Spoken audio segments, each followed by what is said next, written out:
It made me laugh so hard when I heard it yesterday. Oh, it's showtime. Look, everyone. It's Bring It In, True Hoops, little Zoom from Quarantine show, our last one of the year. So it's a day of nostalgia, everybody. We're going to look back. Some favorite moments of this is the worst year ever. Just terrible. Just the pits. Absolutely terrible year.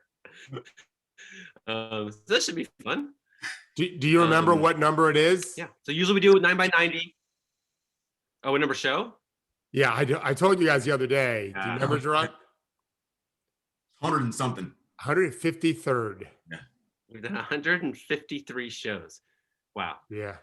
Wow. So usually with Fridays with Jarod, we do 9 by 90, where we take 90 seconds in turn and do a little thing. We're going to try to use a little bit of that format to show some of our favorite video clips of the year, which means by tradition, Jarod, you get to go first.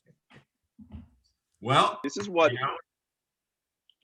I before it kicks off, I just in Henry's tradition of this has been a terrible year.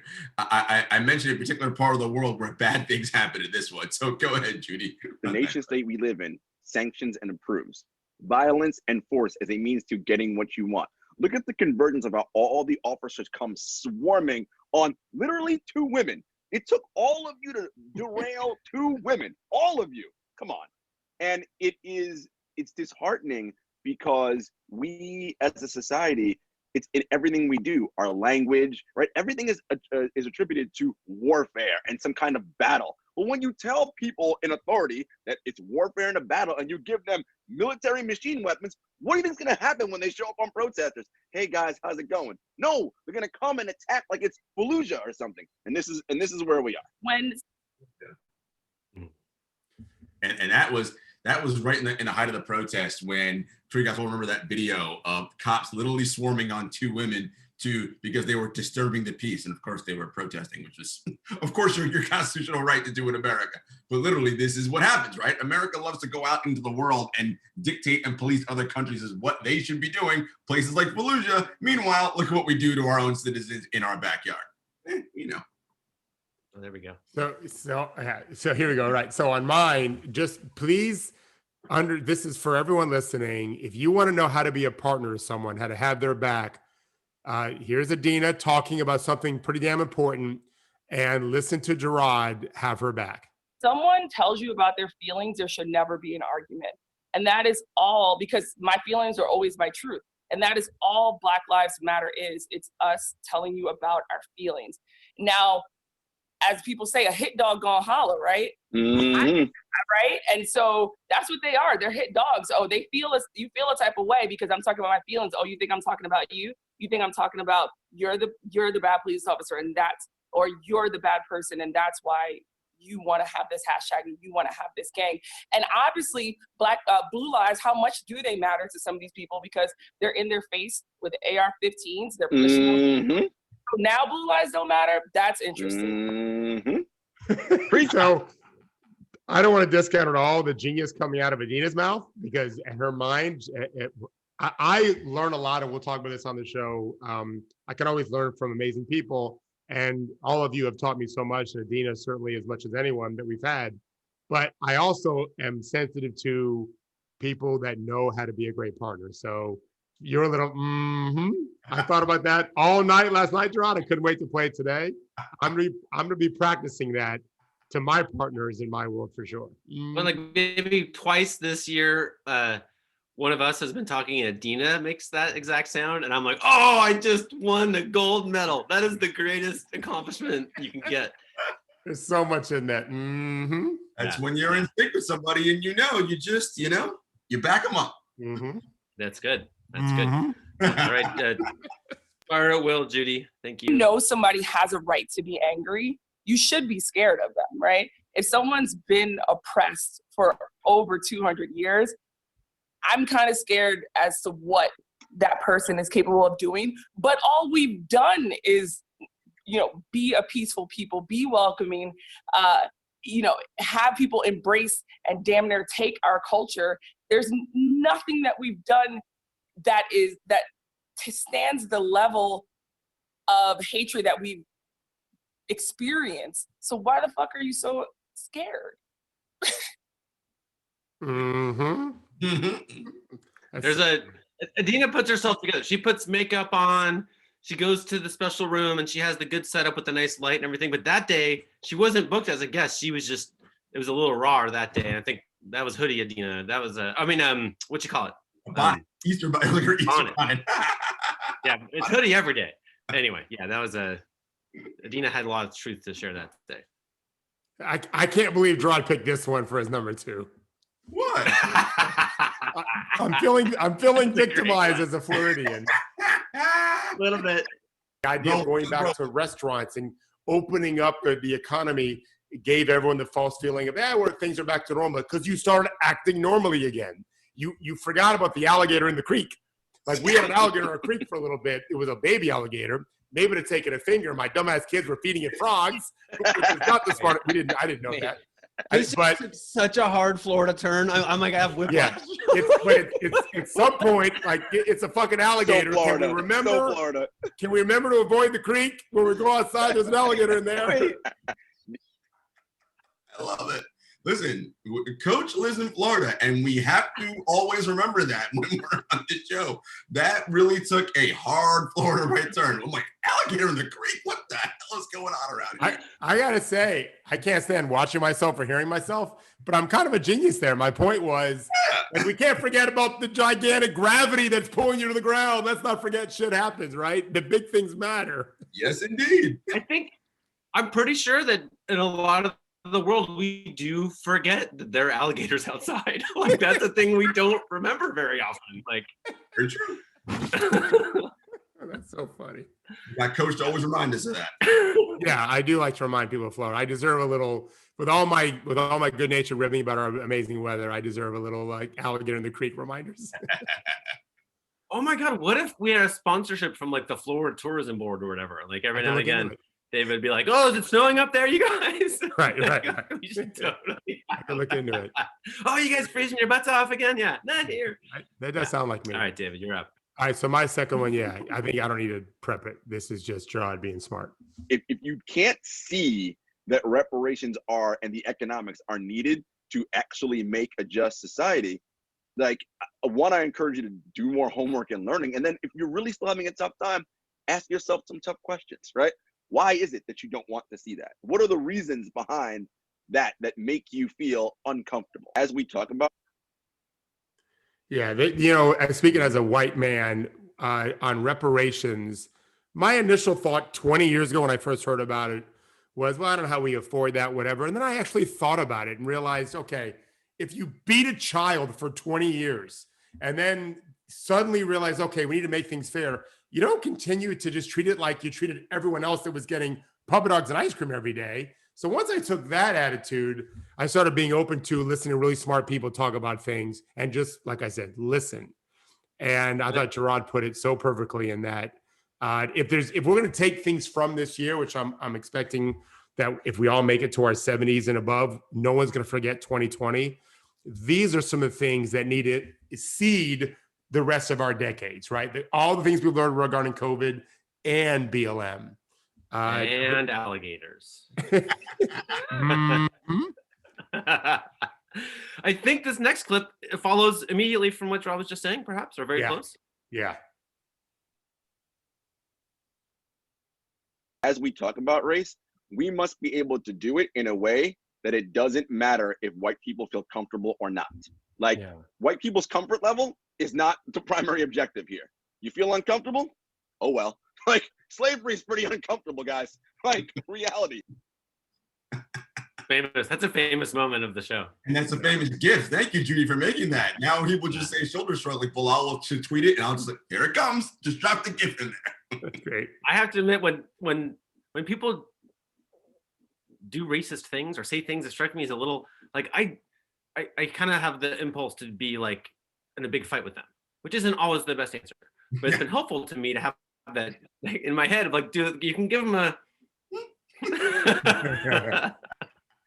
I take a different approach. Anytime I hear something like that, I just think, Trumper, and I just let it go. Yeah.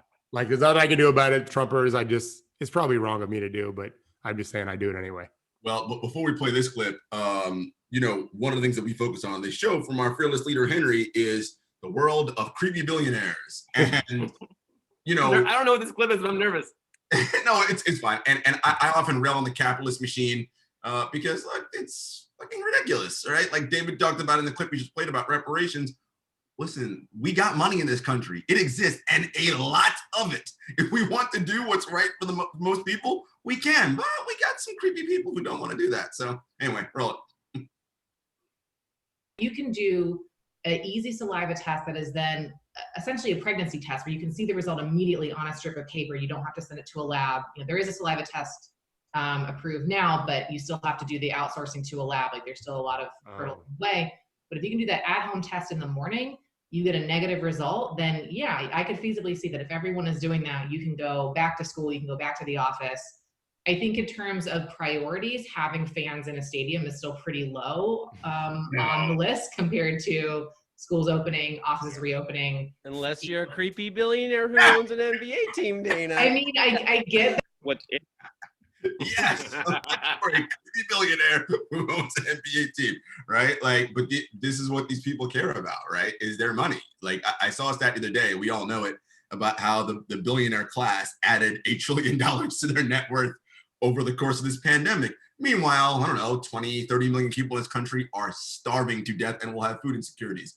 If we take 3% of that $1 trillion, not 5, not 10, not 15, not 20, not 25, 3%, guess what? No more hunger in the United States. But God forbid I can't have my 5th yacht.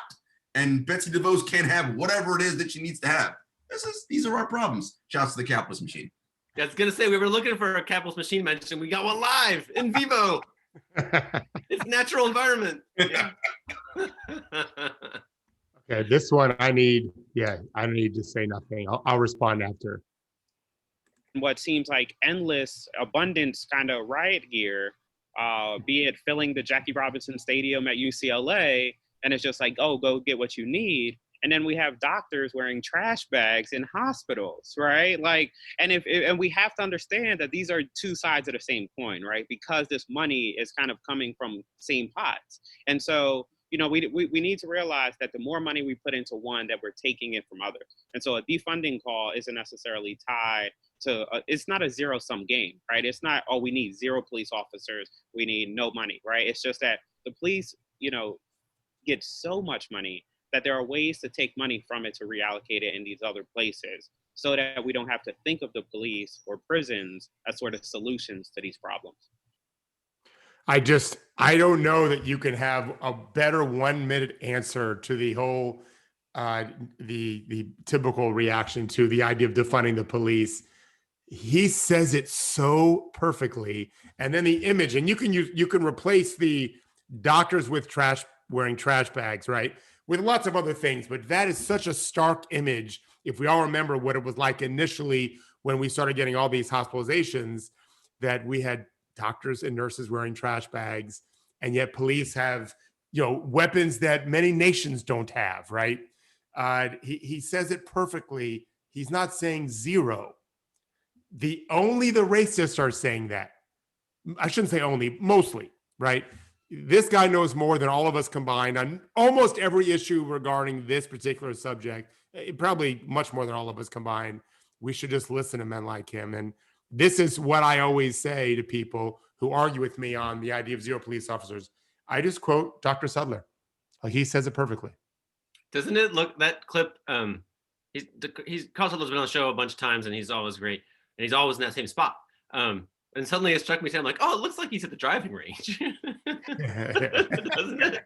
Yeah. I don't know where he is, but he's on his back porch. Right. Oh, recently engaged Dr. Sudler. Recently engaged. Exactly. Right. He has been one of the bright spots for 2020 for me, for sure. Oh, great guy. Great guy. All right, Judy, please cue up the famous one. Yeah, here we go. What the fuck, David Thorpe? Don't we have enough to worry about? The world is going to hell. What, like, we all agreed, I thought, that we were going to get to eat chips and salsa and drink margaritas every day, and that was going to be our one comfort during a time in which, like, all hell has broken loose. I'm going to sit here and wear my muumuus and drink my cocktails while you're in your 80-degree weather pool loving, fitness having selves. And we'll see who's happier at the end of this whole thing. Oh, I'm not going to be happy for quite a while. I'm for sure of that. Legal out. Now, Judy, you need to put the camera on right now, Judy. Put the camera on and show us those guns, Miss. I'm sitting in my moo-moos, right? Eating chips and salsa, because that ain't happening anymore. Right. I'm not saying I deserve an apology, but I would be open to one. Wait, are you gonna flex? Go. Oh my God, yeah! Because this one chips and this one salsa. Before the show, we did hear a little story about Miss Judy, Miss Legal, and how I believe she said she's screening for the next Wonder Woman. I thought she said. Yeah, seriously. And she might get it. She took a hard turn into fitness around the time she made that speech, which was a little ironic. Yeah. That's I'm her body double. That's the job of a coach. This is what we do. We know how to inspire people. This is what we do. We don't always like it. Oh, David just took a little credit for Judy's biceps. I pissed her off in the fitness. Yeah, I've been pissing people off for a long time, Judy. You're not the first, and you won't be the last. I wish we had a robot that could read off her comments. Yeah, in real time. Yeah, classic stuff. Woo. Yeah, no, Judy's good at this game. All right, so that was our little introductory section. Now we have more clips galore. Too many clips. You don't have time for all the clips we have. It seems like the next topic we should probably hit is this little thing called the coronavirus. Oh yeah. Does anybody want to say anything before Judy plays some of those clips? Just kind of reiterating on the alligator in the creek thing. Look, and as Coach said though, seriously, as a coach, this is his thing. Don't fumble the ball now. Like, the vaccine is here, and we're all going to start getting it. Like, don't be stupid now and ruin ourselves. Right. And, now we're in more trouble. The vaccine's coming by maybe, hopefully next late summer, early fall. Things will be somewhat back to normal if we can just hold on and just be smart and do what we have to do. We should be fine. Don't be stupid, people. That's all. I just want to add that because of the coronavirus and the shutdown of the NBA, Bring It In was born. Henry, I mean, I thought about this the other day, that the whole idea of Bring It In is a basketball thing. That's why we call it that. But in reality, Henry's reaction to this was, hey, let's gather together the people we love and care about and talk about it, right? And it's led to, and we all spent the weekend looking at all these clips, just a lot of incredibly genius things, and none of it necessarily came from our mouths. Although I think you guys said a lot of smart stuff. My stuff, hit or miss, unless you really love basketball. But boy, we had some brilliant guests. My goodness, there is so much talent out there.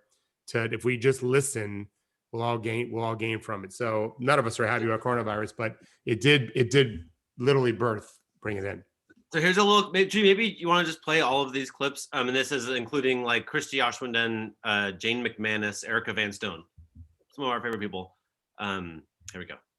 Ladies, the mask isn't about you like saving yourself. It's about the people around you. Now, I'm sure he's got some TB12 method in his brain about how, because of the nightshades he doesn't eat, he's probably fine, doesn't get coronavirus. But come on, dude.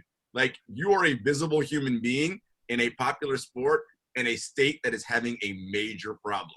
Like, you need to do better with that stuff.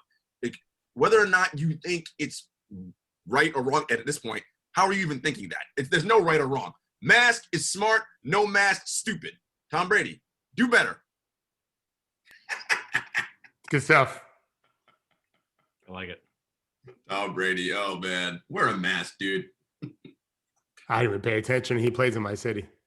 I don't even know what the long-term consequences are going to be, but there's some pretty good emerging evidence now that at least a subset of people have lingering, lasting, problems from this, and some chronic fatigue type syndromes and things like this. And if you're an athlete, this is absolutely not what you want to be experiencing. And the fact that you are a high-level athlete may actually make you a little bit more susceptible. If you're highly trained and sort of pushing yourself really hard, that can tax your immune system, and it may end up being that you're a little bit more susceptible being, sick from it. So you really, this idea that these high level players are impervious is really wrong-headed.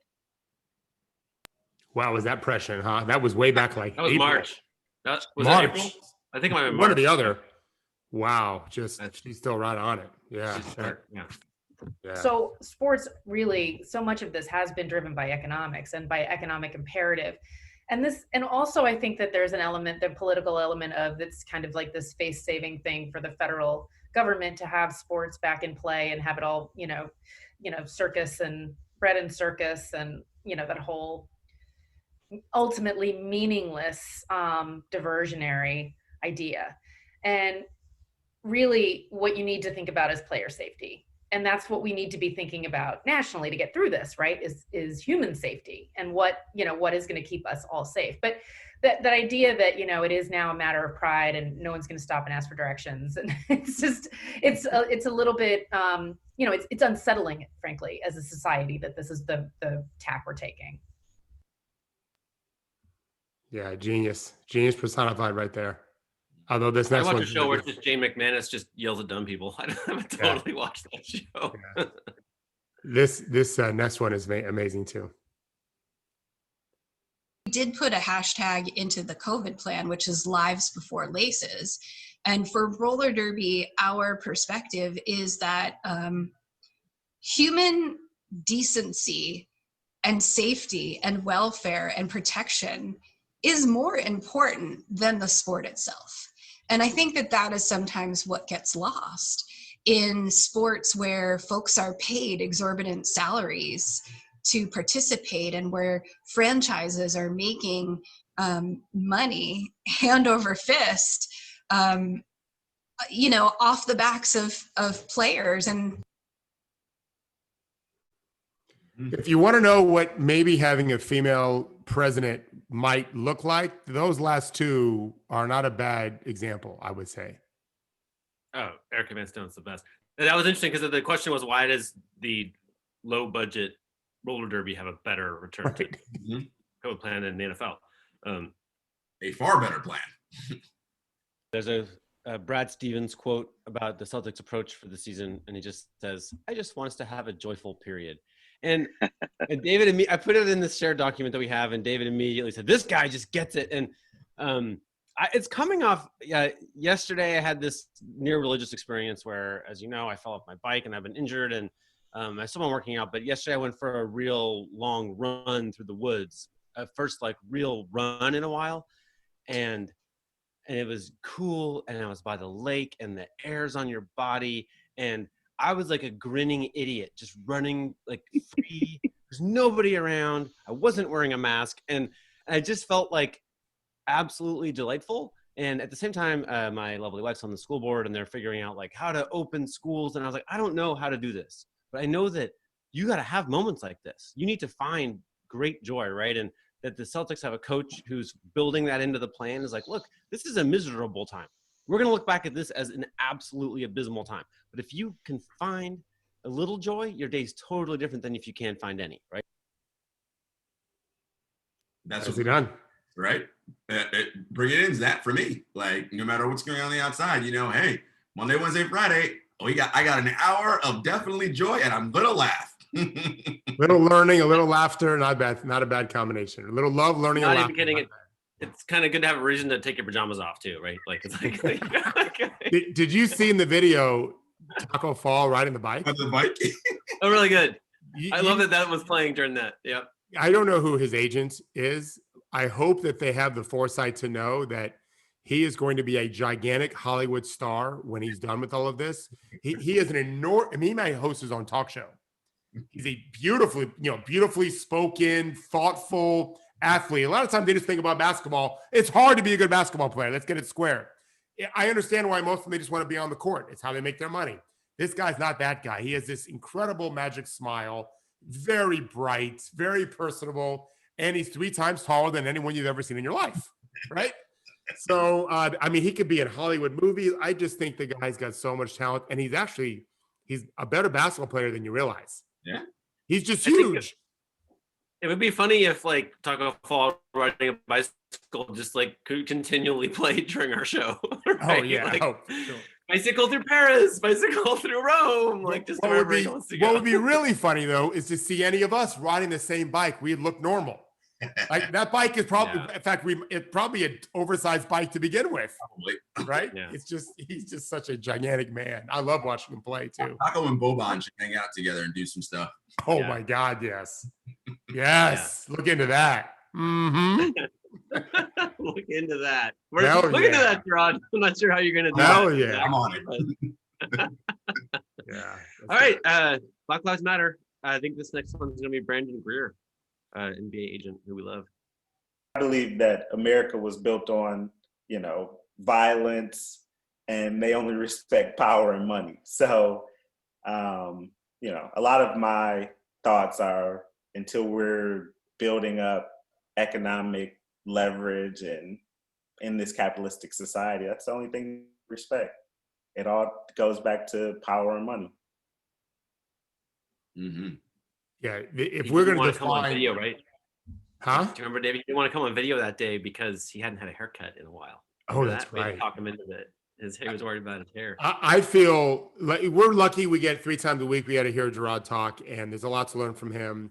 I'm lucky I get to do it with lots of people like Jarod in my life and Henry, and Brandon Greer is one of them. Brandon and I speak all the time. We text more than we talk.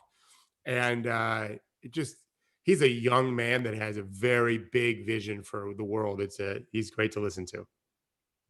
And when we have agents of the state killing unarmed citizens, because in almost every circumstance, the Black person is always unarmed, right? They're killing unarmed citizens. It is state-sanctioned murder.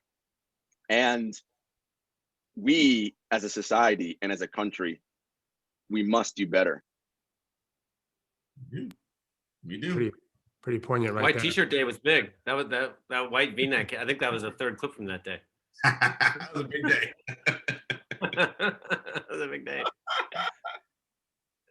All right, now we got, is Jesse Washington? Malcolm Jenkins, who was the most prominent person who I talked to. And I asked him, I said, do you ever, this is such a huge mountain that we're trying to move here. To dismantle structural racism is a huge task. Do you ever get discouraged? And he said, I see tiny gains every day. And together we can do it. Mm-hmm.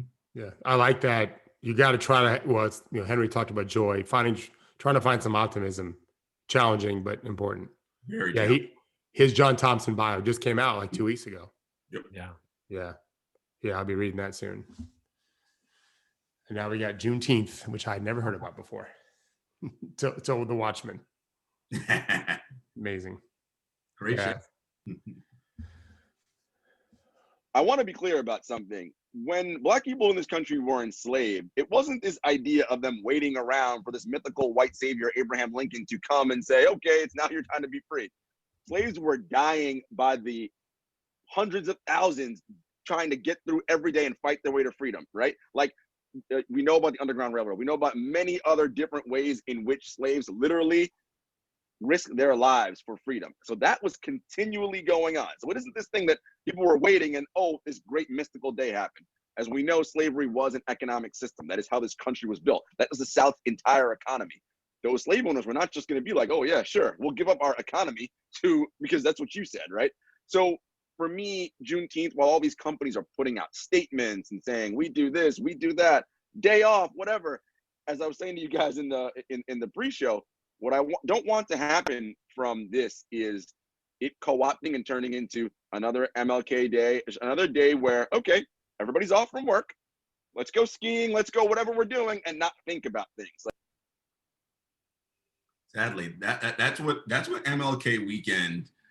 Once I moved out of the city into the burbs, late middle school or into high school, that's what MLK weekend was, right? Like I moved from Brooklyn into a suburb of New Jersey, right? The demographics obviously shifted from East Flatbush, Brooklyn into this suburb.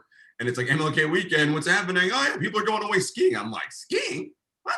Is this what we're doing this weekend? This is what's happening out here? So that's my whole point about Juneteenth, right? Like not having it become some like just terrible day where it's like, we don't do anything. We just hang out and do our own thing. So I thought skiing was a particularly effective example to use.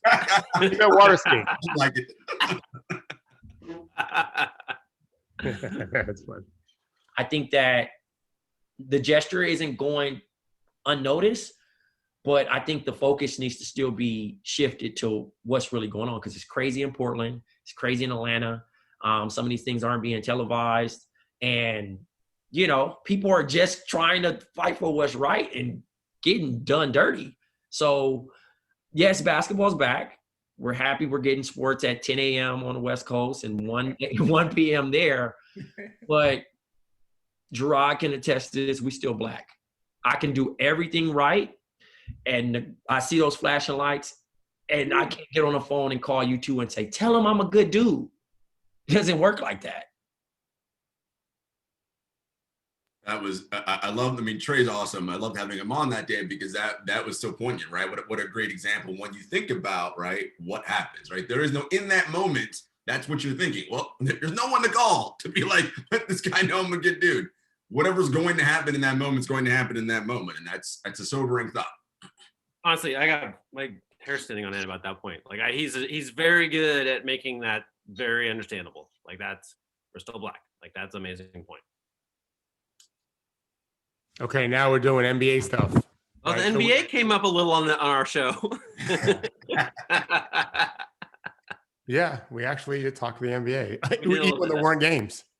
Yeah. Scenario, I don't think KD's the problem. Kyrie's the one I'd be worried about if I were Knicks fan. I think KD. Totally Kyrie's the one I'd be like, oh, is he gonna start bristling? Like I think KD plays the right way, guys. Right. Kyrie's the one that's like, I'm like, I don't know. Well, in like a couple of months, you're going to be going to the arena and seeing Kyrie every day. I know he's going to be on the Wait a second, but he already defended you. Did you see what he said over the weekend? What? About basically playing the right way. They're not playing hero ball anymore. Yes, I did see that. Yeah. Yep. This is what you spoke on. This is I think he saw the show again and thought, you know what, Jarod's right. I need to stop playing hero ball. He did say, no more hero ball, playing to win. No. Although now that Dinwiddie's got a torn ACL, that means more shots to go around. He might turn back into hero ball. Kyrie is doing woo, Mr. Miyagi right now. Let's go. KD's got his hands in his head. His head in his hands. Yeah, I'm just way too cynical. But so she works for him now, right? And first of all, I'm like, Jane McManus was so right about like, why did we edit all of his wife and kids out of The Last Dance? What happened? Like, she has only the nicest things to say, as you point out. Like, but somebody was like, nope, she can't have a second of screen time. Like, she's out. Like, what's that about? That's weird, right? That is weird. It's really weird.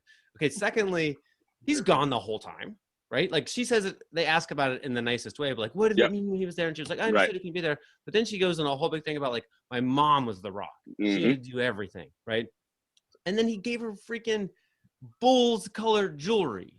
Like, like not about her, right? It's about him. No Skechers for you. You have to wear Jordans. Yeah. So here's a guy who's never here, doesn't know what she likes, doesn't help with much, and like, and then she's forced to do this little routine of like, oh, he was wonderful. Like, maybe because she works for him, maybe because we journalists insist on it. We're like, how wonderful was he as a father? Please. Like, he must have been great at everything. You know, I know it's true. Like, he might have sucked at it. He might have been the worst dad ever. In fact, there's litany of stories of like a lot of things that would end a marriage and a family that he did, right? Like, for sure. Did you get that from the documentary? Well, yeah, because Henry, you still to this day have not seen the documentary, and you will not see it. It's on my DVR, Jarod. I'm totally getting there. It's just I've had a couple other things I had to watch. No. It's funny because, as we know, filmmaking is ideology, right? And that was a Jordan ideology propaganda video. That was the whole point of it. I would point out that in the time since that I have not watched it, I've watched every episode of the Great British Baking Show. I actually think you'll like it, Henry. You have to set aside your documentarian hat. Yeah, no, I'm sure I will. All right, so we have Oh, we have Marcus. Yeah. Marcus Elliott talking injuries. Marcus, yeah. If you have some biomechanical risk of knee injury, every time you land, your femur rotates internally, your tibia rotates externally, or your knees go in, which is the thing most people know, valgus, right? You land and your knees go in. You can see that with your eye. That, by the way, isn't one of the biggest risk factors for knee injury, even though people think it is, at least in this NBA population. So if you do one of those things that put you at risk for a knee injury, and you're 283 pounds, your risk goes way up. If you have good movement properties, if you don't have biomechanical risk and you're heavy, no increased risk of knee injury. And Henry, I know you know a lot about this, and there's something interesting I was thinking about. You said it on last week's show, I think. You were watching Kevin Durant, but like not how everybody else is watching him. Like, you're like, okay, I know he's playing well, but you're particularly watching like how he's running, walking and moving and all those things. And so I started watching a little more closely. And I've noticed this his whole career, but I never put anything into it. When he stands at the free throw lines and his knees are always like jaded inward. And I'm like, oh, this is probably not very good. Like all of these things, I'm like, no, all of this is not good for a long-term, health and being able to play this game. So I thought that when Marcus said that, I was like, oh, that reminded me of that. So like him, gotta have it. Such a weird, Marcus and others have given me like incredible tours of their knowledge. I spent a lot of time learning, and really what I've learned is not much. Other than that, there is a lot of knowledge out there, right? So I know enough to know that we could do this better, right? I know that the things that people know about human bodies aren't really being applied enough. And I mean, we now learned that the Warriors have had another season-ending injury, and everybody likes Rich Celebrini, but like part of me is like, systematically things are terrible there. It seems, right? It's just so many. Chelsea Lane apparently, because yeah, they had a bunch of people leave. Anyway, yeah, that's Henry. Why was Phoenix so good for so many years? Like everyone's like, oh, players got injury, go to the Phoenix Suns. Yeah, so and that guy, David Griffin just hired the guy for the Pelicans. Sorry, Judy, we're making this really hard for you. So they were among the earliest ones to believe in patterns of movement, right? So they would have you like squat and go through a little 20-minute assessment of how you move, and they would try to make you symmetrical. And when they started, and they'd try to make sure that you would sort of fix these things. Now the whole league is at least aware of this, but they were the ones who believed in it first, and it seemed like weird voodoo at the time. But in fact, it's totally how human bodies work, and it's good and good to assess that way. But when you bring science to an NBA team, what you butt up against is power. Yeah. Right. There are people who want to do it. Kevin Durant wants to do what Kevin Durant wants to do, and can you talk him into this? Like, probably not. Right? Is the challenge. Well, just to finish that point, this is the challenge with coaching stars anyway. I was telling Henry a story about former players of mine, students of mine who acknowledge the game has really changed in the sense that players are making more money than ever playing a certain way. And to then ask them just to suddenly change it, whatever it is you're going to recommend, of course there's going to be some resistance and some pushback, right? Look what I've already done. We saw this with Spoelstra coaching LeBron. I want an MVP playing this way. It's a battle, right? And it's the same thing with the physical training part of it. I just want to finish on the Henry's thought too. Yeah, it's like having a bachelor's degree in something. You know enough to know that there's a whole much you don't know, right? That's my degree in psych. I know that I know very little about the human mind. And I just sort of hung it on the players not wanting to do the scientific approach to health, but that's like usually they're in, right? Two stories really fast. One is I'm pretty sure that the Lakers hired like Jeannie Buss's personal trainer at one point. Check me on that, but certainly trainer to Hollywood celebrities for a while was in charge of Lakers training. So like this is a fascinating story. I'm so big on this Kevin Arnovitz, Brian Windhorst story about how the old Hawks ownership group fell apart. Mm-hmm. But when you burrow way down the rabbit hole, there's this moment where Danny Ferry comes in. He wants to bring in more modern training, and the Hawks have actually modernized a lot, but he wants to replace the existing staff. Well, the existing staff is this guy, I'm pretty sure they called Trainer Pete. And Trainer Pete had personally rehabbed like the loved ones of different investors in the Hawks. Oh my God. And so they were like, what the hell is wrong with Danny Ferry? He's coming here to ruin everything. We love Pete. Just leave Pete alone. And like, so that's the guy the Hawks had for a while, was just Pete, because of this, because he rehabbed somebody's mom or dad, I forget who, after surgery. Like, this is how things happen in strange billionaire-dominated small businesses, right? Who used a layman trainer who takes care of people like us to finally tune elite world athletes? What the anyway. Yeah. Okay. There we go. That's how that's going. But your point on Kareem shooting the three, yes. In fact, he made some threes in his career. Wilt couldn't. Yeah, you gotta keep him low. Yeah, I mean, unless he would shoot him underhand so your dog could block it. Right? Am I right? He shot free throw underhand, didn't he? Your dog my would block God. it. Okay, so usually people are like, wow, why didn't everybody shoot like that? But David just gave like the most dismissive. Because your dog would block it. There you go. We don't want to see that. Yeah. You can't have a dog. You can't have any kind of shot where your dog can block it. All right. Nope, that's what. It has become very evident to me that I am the comic relief of the show. My parents would be so surprised. No, I think you're secretly the host of an animal show. When you go with the animals, we love it every time. Like, right. Alligators. We love that, David. All right, let's move on from that. It was a good discussion about our top five of all time. That was a fun week. That was a fun week, and I couldn't find the clip, but it was hilarious. Where David, you said, "Well, great list, but you're wrong." That sounds like me too. Your guys' list was very good. Yeah, I won't argue with it. No, David was definitely like firm that week. He was kind of like, yeah. Well, this is the one thing I actually know what I'm talking about. Very little I know much about. All right, we have one more good one. I just think this is genius. Poker, there's this term known as tilt, which means I've let emotions into my decision-making process. And it's a wonderful word that I now use all the time in my everyday life, because it can be used as every part of speech. I'm tilted, I'm on tilt, this tilts me, I'm finding him very tilting. Oh my God, can you believe that guy? Like, he's the most tilting human being I've ever met. You know, it's so great. Yeah.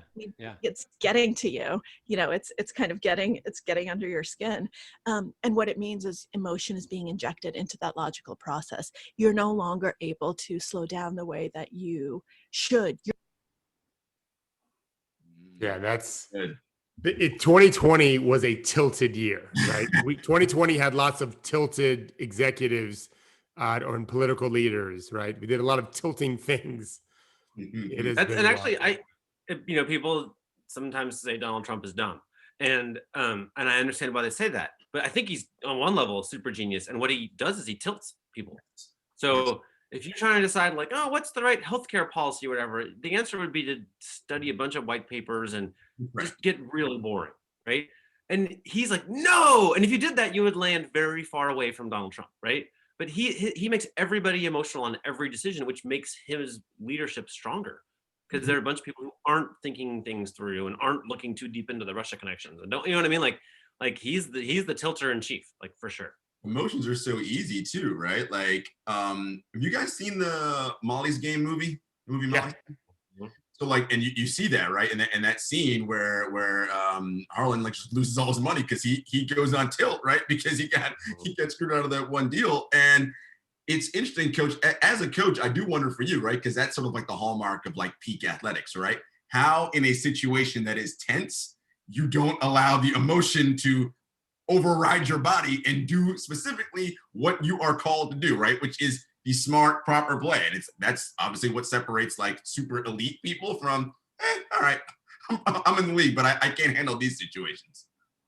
Well, I always say the same thing. You only have one conscious thought at a time. But as human beings, computers are different, right?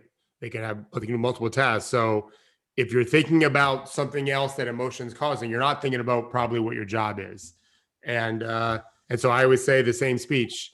The game's already a roller coaster. Get off it. Find joy in the merry-go-round. Stay in that even keel. Find joy in it. Stay on that. It's a routine. It can be boring only if you allow it to be boring, right? You have to stay in that moment And it's hard to do that if you're on the roller coaster. You can't let yourself get too up or down. Did you see Steph Curry celebrating Damian Lee's game-winning 3 yesterday to prevent the Bulls from Warriors from going on 3? That's when you can get on the roller coaster. Game's over, right? You can't react that way during the game. You can have joy, you can smile and high five. He lost his mind. And by the way, that's going to buy the Warriors 5 more wins this year. Just everyone wanted to make Steph Curry happy like that because they need some help beyond him. And that's when you can lose your mind a little bit, but not before. This is also like, we underappreciate NBA players and professional athletes in general in how much they have to push aside emotions and keep themselves from going on tilt, right? And sure. I'm going to tell you a little story. So I did this 3 years ago, maybe. I did this Stanford Business School was launching kind of a rival to MIT Sloan conference. And I interviewed Sam Hinkie at that thing. And then what happens when you interview Sam Hinkie is you walk outside and a giant line of people forms to talk to Sam Hinkie. And so like, it was like he was like the bride at the wedding and I'm like the uncle. You kind of have to like, hey uncle, as you like go by. So I'm like Sam Hinkie's kind of like buffer, I guess. And there's a man there who's just dying to talk to Sam Hinkie. And he's ripped. He's like some kind of super athlete. In a wheelchair, and he has a book and a story, and he like basically it becomes desperate to tell Sam his story, but he ends up telling me his story. And he was in the SAS, and he trained and whatever. He's an engineer, and then he went back to school and learned how to re-engineer his whole body and his mind, and then now he trains SAS drivers. This is British Special Forces, how to drive like 100 miles an hour on a little country road without hitting a pedestrian. I promise I'm going to connect this to what we were talking about. So the way that you do this, you can't process fast enough if you're looking for pedestrians. Instead, you just have to allow your instincts to do their thing. So he devised this thing based on a lot of science of you picture there's a light in your stomach, like headlights. It starts in your stomach and it comes up and then shoots out your eyes. And you're going to drive 100 miles an hour around a corner in the English countryside. And if there's a mom pushing a stroller out, you're going to go dink. And you'll be more focused and ready with just a little tiny reaction rather than like oversteering and this thing. So but he's like, this is the same way to think about every athletic challenge. He's like, so right now, he's like, Henry, you're a runner.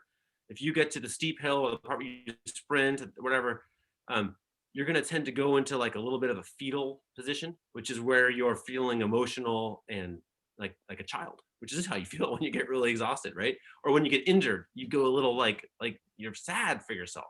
It's like, just do the headlights thing. And I've done this now a million times on a million runs or hard workouts or whatever. And I've never seen anything like when Kevin Durant broke his Achilles and he's sitting there on the court in Toronto and he had every reason to go fully fetal and just be like, mommy, why did this terrible thing? It hurts, right? But instead he was just like, do I have an Achilles? He took his hand and was just like, is there an Achilles there? Oh, bummer. I wanted that. And he's calm as hell. Yeah.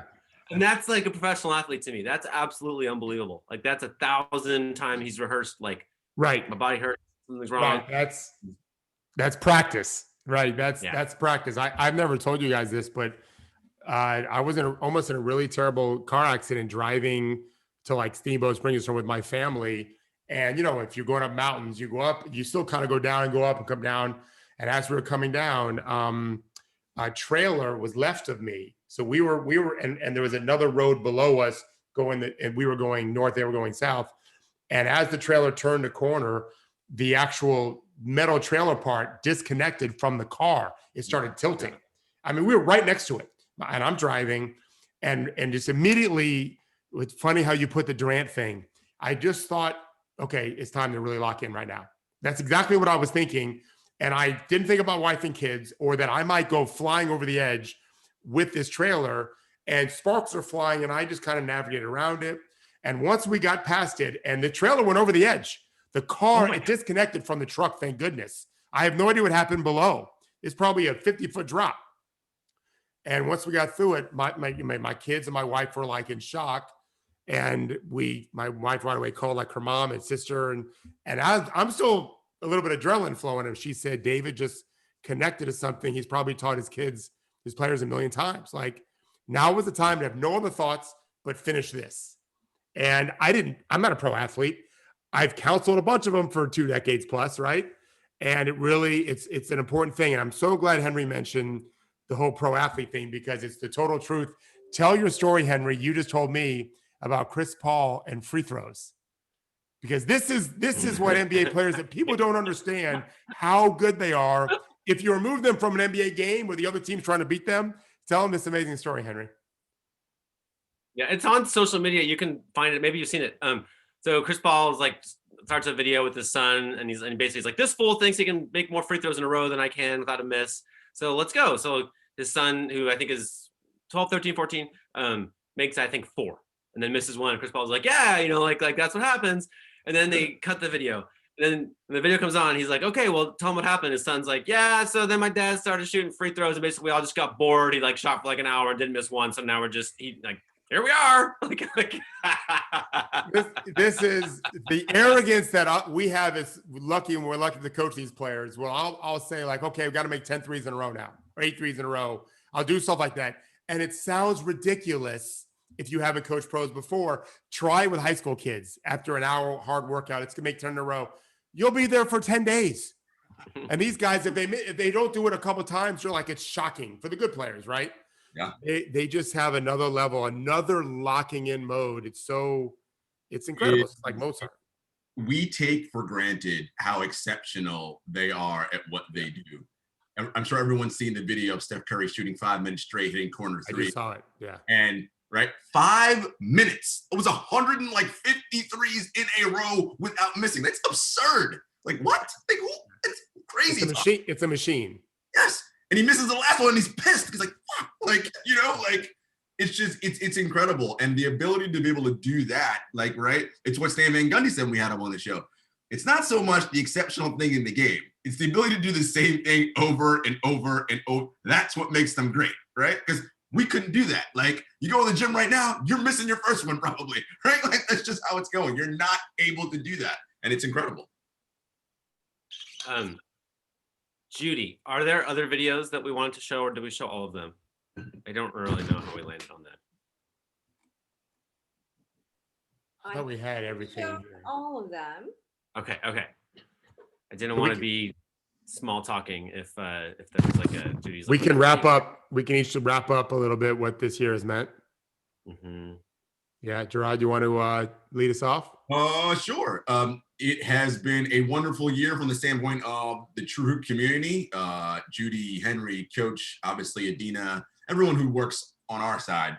Just getting to know everybody and connecting with this TrueHoop family has been wonderful in a year that has been, trying and difficult for all the external reasons that we all face and all the individual reasons that we all have, as people and our own struggles in our lives. So for me, this has been great. The extended family, of course, Devin showing up every day, Bilal, everybody that's in, Randy, don't worry, Randy, I didn't forget about you. Oh, sorry about your Knicks, by the way.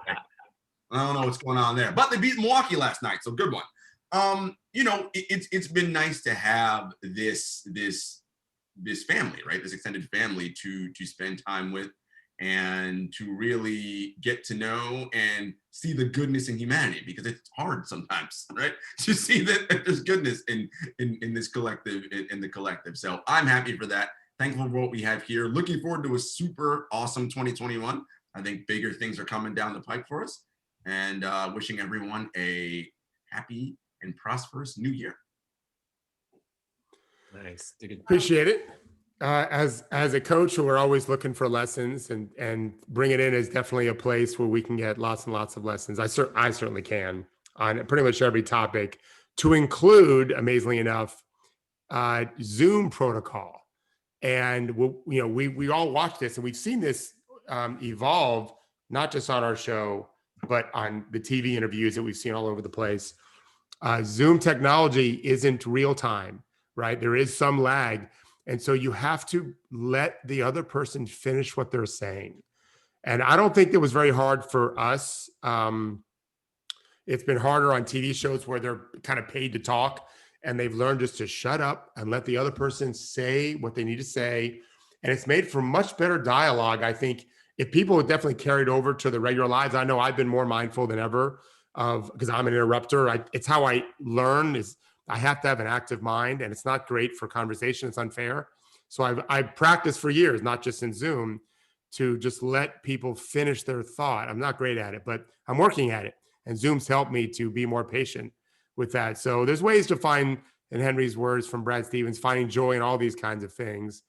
And it's also inspirational to be surrounded by professionals, and from Judy and Adina and Jarod and Henry and all those people, almost every one of them that we've interviewed are so professional in what they do. And we all have our subjects that we're so-called experts in, or at least strive to be experts. And mine happens to be just on a basketball court. So every moment I spend time with all of you, and that includes many, many hours of conversation with people like Henry and Brandon Greer and those people on the phone that I do, it's a great opportunity for me just to learn. I'm thankful that people have an interest in what I can help them with on the court. I'm the better beneficiary of what I'm learning off the court from all of you. So I don't share Jarod's optimism. I'm sure he's probably just being nice. 2021 is just a different number until I start seeing some real change. And we're not even getting into Joe Biden and all the expectations we have for him now.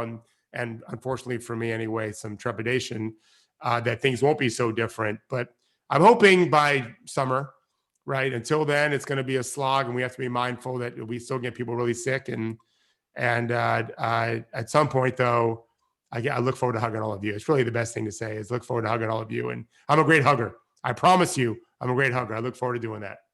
We're going to dance to the music of the capitalist machine in 2021, David. That's the hits, always hits. Nothing but hits, baby. I'll tell you, in January, Judy and I were in San Francisco because we were in the accelerator program of Jessica Lesson's. It's called The Information. And at The Information, they're really brilliant with a lot of stuff about subscription businesses and newsletters and blah, blah, blah. But they said to us, like, in January, remember, this is legit before we knew the word COVID-19. Like, you should use Zoom. Like we tried a lot of different softwares, like, but you should do some video meetings of some kind with your subscribers, etc. And Zoom's the best one. It works the best. And then we sat in on a session and watched how they managed it and everything. And it was like, put it on the list of things that you plan to do. And then, like 20 minutes later, Zoom is the center of the universe, it turns out. And I have to admit, even though I was all in on doing this and excited about it, and it seemed to fit the moment, when I have heard people say, oh, you can really connect with your friends over Zoom and you can have a meaningful interaction, mostly my head's like, BS. Like Zoom sucks. Like instead of a social life, instead of going to a restaurant with someone or having a cup of coffee or having them over to your house, like Zoom is BS. But this group right here is actually the proof that I really do feel like I bet you Jarod once in person? Yes, once. I feel like I know you pretty well now. Yeah. And the same, even when we had the little COVID here in the house, like one of the people I reached out to was Christy Oshwindon, who was like, and we've talked about how many times I've met her once in person too, actually. But yeah, Dana Smith, on and on. I feel like there's kind of this, it feels super real to me. This is a super real something happening here. Like we do have a real Zoom life here, right? Like we really do have meaningful conversations over Zoom, and it's because you guys are amazing. And everybody here, thank you very much. It has made 2020 way more bearable. So yeah, for sure. Our next show is the Monday after the holiday, right? A week from today. Yeah, a week from today will be our next show. So for all of the love in the room, just take a break. You got to live without it. All right. We'll see you next year. Watch basketball. We'll have a lot of basketball to talk about. Yeah, I'll be watching games all weekend. Yeah, we'll be publishing a couple stories, but we will not be here on the Zoom for the rest of this year. So we'll see you next Monday. Thanks, everybody. Be safe.